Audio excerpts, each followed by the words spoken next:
जय हिंद साथियों। आज 31 की रात है। दुनिया ने दो हिस्से कर रखे हैं। एक तरफ विनर्स की पार्टी है तो दूसरी तरफ फेल्योर्स का अफसोस। पर सच बताऊं तो दुनिया इन दोनों कैटेगरी से अलग एक तीसरे कैटेगरी की है, द कंसिस्टेंट वंस। वो जिन्हें फर्क नहीं पड़ता कि कैलेंडर पर कौन सी डेट है। हमें सिखाया जाता है कि साल खत्म हो रहा है तो तुम्हें महसूस करना चाहिए कि तुमने कुछ बड़ा किया है। पर हकीकत तो ये है, कल भी सूरज निकलेगा, कल भी हमारे टास्क्स वही होंगे जो हम आज कर रहे हैं। ये रात किसी जीत या हार का सर्टिफिकेशन नहीं देता, बल्कि एक मोमेंट ऑफ रिफ्लेक्शन है। हाँ, अगर आपको लगता है कि जैसा आपने सोचा था वैसा आप नहीं कर पाए तो रुकिए और ध्यान से सुनिए। आज के वीडियो में हम इसी टॉपिक पर बात करने वाले हैं। साइकोलॉजी कहती है compassion is the tip of joy. आपकी जिंदगी की रफ्तार अलग होती है तो मुकाबले भी अलग होंगे। आपका दिमाग जो है वो एक गार्डन की तरह होता है और स्ट्रेस एक कचड़े जैसा जो आप बाहर से लाते हैं। स्ट्रेस से सिर्फ हमें बीमारी मिलती है, जबकि मेहनत करने से नया मौका। आज से न्यू ईयर रिजोल्यूशन न लेकर न्यू लाइफ रिवॉल्यूशन स्टार्ट करें, क्योंकि कैलेंडर बदलने से जिंदगी नहीं बदलती, जिद बदलने से नसीब बदलता है।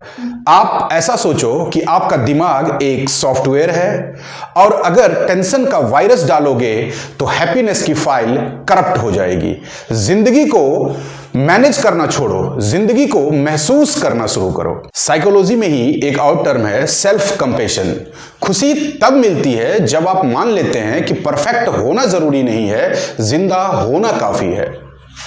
हैप्पीनेस एक तरह का मसल है जो डेली प्रैक्टिस करने से बेहतर होता है। यह कोई लॉटरी नहीं है जो हाथों हाथ लग जाती है। The science of failure. Scientific तरीके से अगर हम इस बात को समझने की कोशिश करते हैं तो हम पाते हैं कि हमारा ब्रेन हैबिट लूप्स में फंसा होता है। डोपामाइन की तलाश में हम बड़ा सपना तो देखते हैं, लेकिन उसे एक नियमित रूटीन में नहीं करने के कारण निराशा ही हाथ लगती है। स्ट्रेस लेकर आप सक्सेस नहीं, सिर्फ स्ट्रेस लेकर आप कॉर्टिसोल यानी कि स्ट्रेस हार्मोन को बढ़ा रहे हैं। क्या हुआ अगर पिछले 365 दिन में कुछ नहीं बदला? यही ना, हमें एक बार फिर से उठना होगा, हमें फिर से मेहनत करना होगा, हमें फिर से अपने लक्ष्य को निर्धारित करना होगा। कुछ महत्वपूर्ण बात जो हमें याद रखना चाहिए, इमोशनल न्यूट्रलिटी। जो हो गया वो हो गया, जो आएगा वो अपॉर्चुनिटी है। The power of stillness. शोर मचाने की जरूरत नहीं है। अगर आप भीड़ में भी हैं तो आपको अपने सेंटर में रहना है।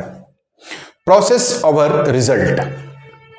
आपको डिसिप्लिन्ड होना है, क्योंकि डेट बदलने से डेस्टिनी नहीं, रूटीन बदलने से लाइफ बदलती है। फेल्योर, सक्सेस, ये सिर्फ दो वर्ड नहीं है। जो सबसे ज्यादा मैटर करता है वो है इवोल्यूशन। एक वॉरियर तब नहीं हारता जब उसका साल खराब हो जाता है, एक वॉरियर तब हारता है जब वो लड़ना छोड़ देता है। जय हिंद।